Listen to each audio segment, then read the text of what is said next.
and runways to become America's next top. America's drag next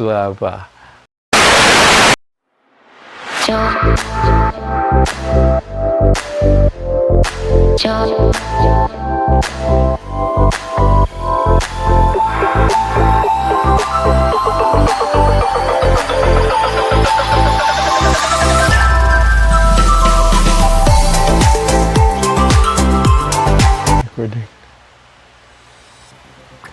Hi Phoenix, welcome back to my channel.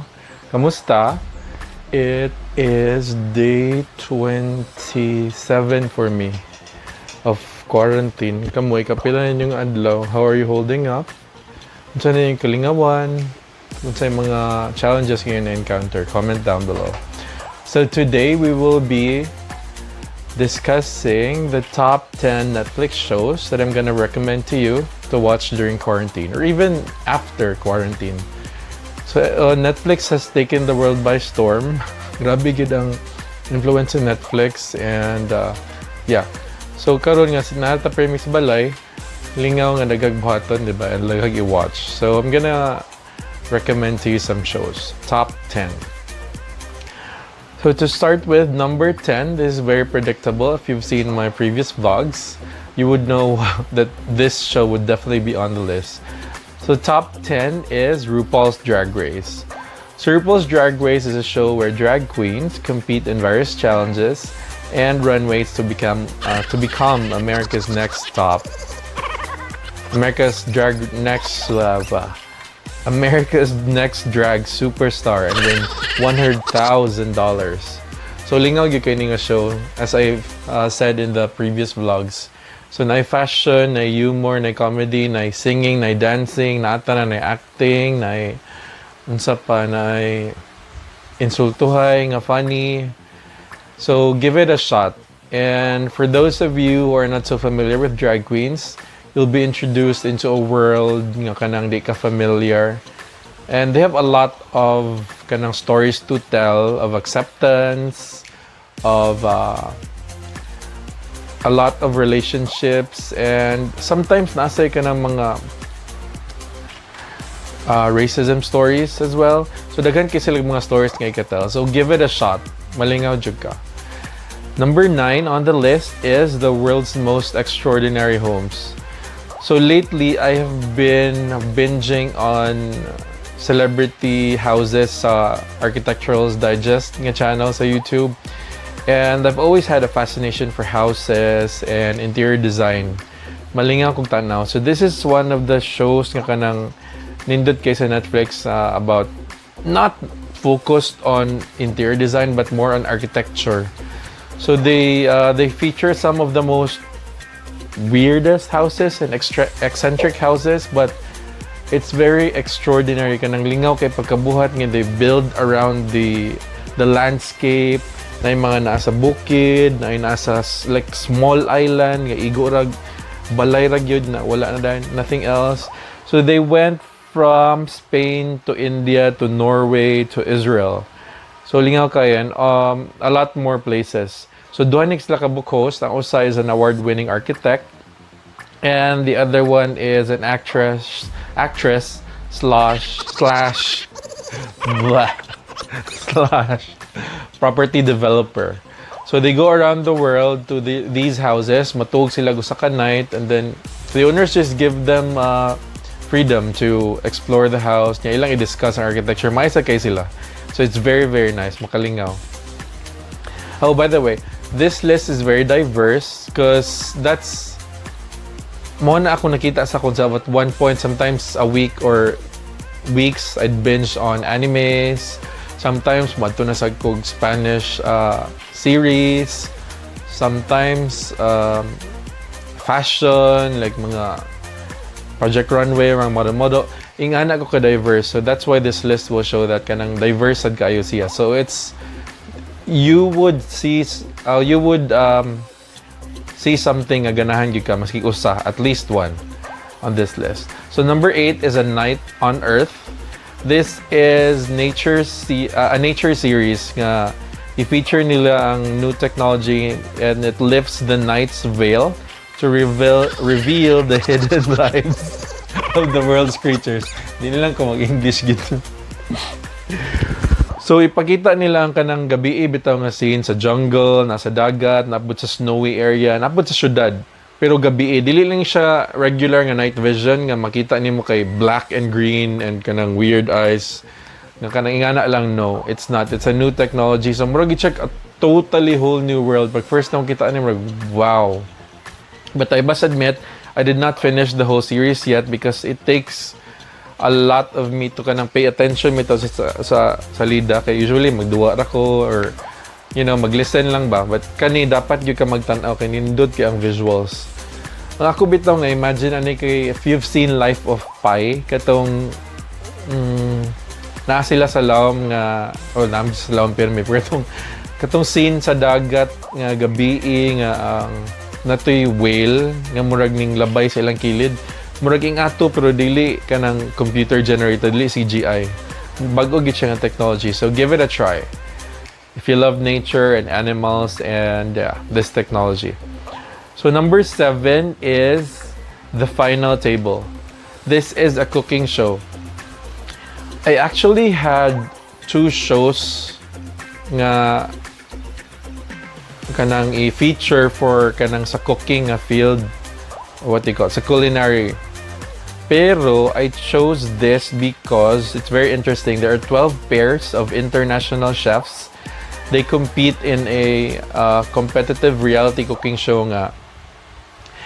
Every episode na ay country, a specific country nga ingnan sila unsay lang lutuon. So sila kay baw. So they must be very versatile, very well-rounded, and very experienced in everything, in all cuisines. And yeah, so they'll feature 9 different countries. Lingaw kayo. And wala bitaw kay drama, like kanang mga usual reality shows, kanang drama, background, kanang paloy-luoy, kanang wala. Cooking lang yun, talent, skill, and kanang relationship nila sa each other. So sa nila pagluto, pag-create of recipes, and mga dishes. So they'll compete only one will win, not a pair. So very interesting. Number 6 we have this is the reality show part of my kanang list. More on dating-ish. So I had 2 shows as well nga kanang gipilian but I chose this one kay this had feels and mas na-touch ko mas nakarelate ka and mas deep siya kaysa atong usa akong gikuan. So number 6 is Love is Blind. So singles date and propose without seeing each other and then decide if they want to spend the rest of their lives together. So weird kay daghan kay pila ito ka bang 20 females niya, 20 males, something like that. Daghan kay sila. Wala man nila gi-feature tanan, depende ra sa stories. So they date in pods. Magtapad ang pods but they won't see each other.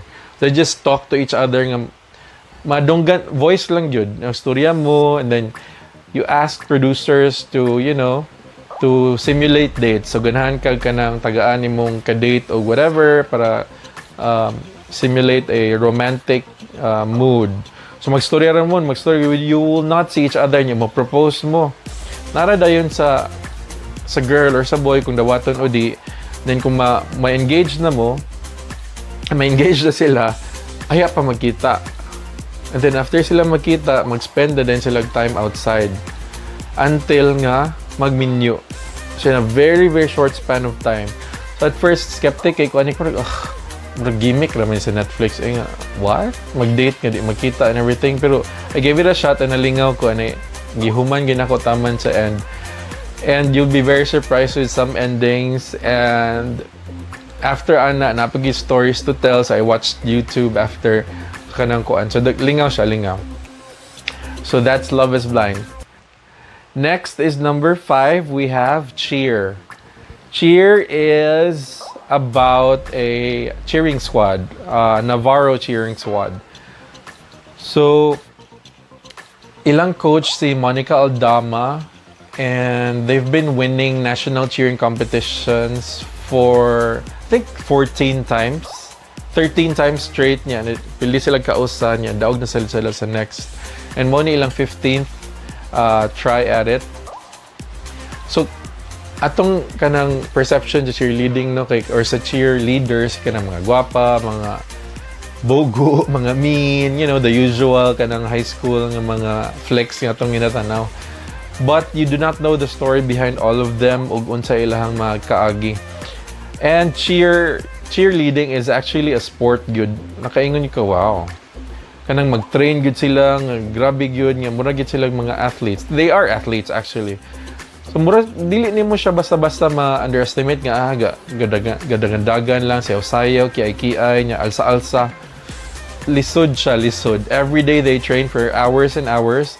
They do tumbles, so much like gymnastics plus dance, and then some stunts. And dili ra kana ang nakanay sa iya. Ang nakanay niya is each of them, they have their own stories. So we have a girl who was abandoned by her parents. Napoy kanang black gay kid nga kanang dili accepted sa iyang family, mga kana bitaw. What else? Naay kanang usa ka girl kanang free spirit siya, nga wild child niya. Na train ag na kanang ni mature bitaw siya sa supervision sa ilang coach. So the coach kanang trains them, but they also kanang she also teaches them about life lessons. So you will root for them yun, like excuse me, paabot sa finals. I'm not gonna spoil, basta malingaw jud ka ani. So I gibench na ako straight yung tan-aw kay lingaw kaayo. So that's cheer. Give it a try. Next is, well, number 4, I love horror films. First nako actually nga ibutang unta today kay my first ni sud sa akong mind is It Follows. Ang ending wala din sa Netflix. So I watched that from a different from a streaming site. So ang next nga ako nakita, and I really love this, is A Quiet Place. It's not really horror, but more on thriller. So kanang, I'm sure you're familiar with A Quiet Place, and some of you, if you haven't seen it, I'm sure you've seen the trailers or something. So di ka pwede magsaba kay patiyog sa aliens or sa creatures. Creatures lang. We don't know what they where they come from or walang origins, basta creatures. So it follows a family na mo traverse sa world, ng hilom sila. Pwede sila mapatyan. Kung gamay ang saba, madetect ka sa ilan, patyon din ka. Patyon o kanon, di wa man gud kayo gipakita, pero ingana, it's very interesting. You watch the trailer and then you'll definitely watch the movie kay nice kayo. So it's directed by John Krasinski. He's an actor as well.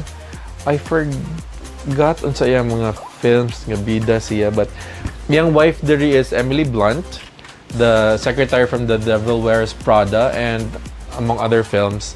And they're actually, I think, coupled sila in real life. I mean, married na ba sila or engaged pa? I think, ingana. So sila ang mamagpapa, and then they have their kids. And yeah, it's all about a family who tries to live in a world of fear, of silence, and of innovation. Malingaw ka silang mga style, giunsa nila pwede silang madunggan sa mga creatures. So give it a try. A Quiet Place. Natas kong top 3, and I really love these shows. So number 3, we have Matilda. This is based on a book by saan man pronounce yung pangalan? Roald Dahl? Yeah. So it's about a young girl nga kanang she's very special, and you'll know why if you watch the movie. But I'm gonna tell you some of her kanang endearing qualities without spoiling you. So good pa lang, bata pa siya, magsiya siya basag libro. So she likes to read books and books and books. She's a very voracious reader, dahil siya books. So like, wa pa siya nag-5 manata or 5 siya. Na siya library card. Kaya mo sa library on her own to rent some books. Public library. And so she's very smart. Tungod ana, daghan ka siya ginabasa nga libro. So really, the whole movie is about her growth and standing up for bullies. The bullies in her life. Daghang plural, daghang villains, ani. It's basically a child or a kids movie, pero daghan kag ma-learn kita nga adults. You learn about assertion, about standing up for yourself. nga in a good way bitaw nga fight ka against your bullies but you don't succumb to the evil and the wrongdoings. And di na ko musumpay kay ma-spoil. Basta watch it. It's really, I think this is my favorite movie of all time, maybe, or one of them. I really, really like this. By the way, ang papa diri kang narrator si Danny DeVito. That's the penguin from the Batman series. Itong putot kay nga gaya nga distinct kay tingog. So he's the narrator and Matilda's father. If you know him. So watch this. Lingaw kay ko ani. I remember good sa grade school. Si ko balik-balik kini sa HBO kay ganahan kay ko, and I watched it again last like 2 weeks ago. It still gave me the same feels kanang nahappy kay ko gatan-ang, kanang ni root ko for Matilda. It still gave me the same feels sa kanang happy ko ani nga movie. So watch it or give it a try. Matilda. Number 2 is lahi sa ni siya style. Pero kanang naapektuhan sa ko ani in a deep way, kanang weird nga creepy way. So number 2 is Evil Genius. This is a docu-series. And ang start pa lang sa show kay naay pizza man na nangawat sa bangko, di ni spoiler ha. Nangawat sa bangko unya na ay kanang bomb siyang liog. Right? So pagkita pa lang mo sa trailer, what?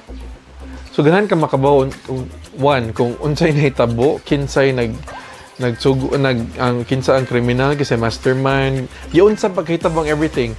And as the story unfolds, nagka-weird. Hantod. Well, I'm not gonna tell you, of course, pero kanang lingaw gyud siya. Kanang di ka kasabot. Ano man ni sila? Ana. So if you see my face, you'll have that face pag mutanaw sa kanis.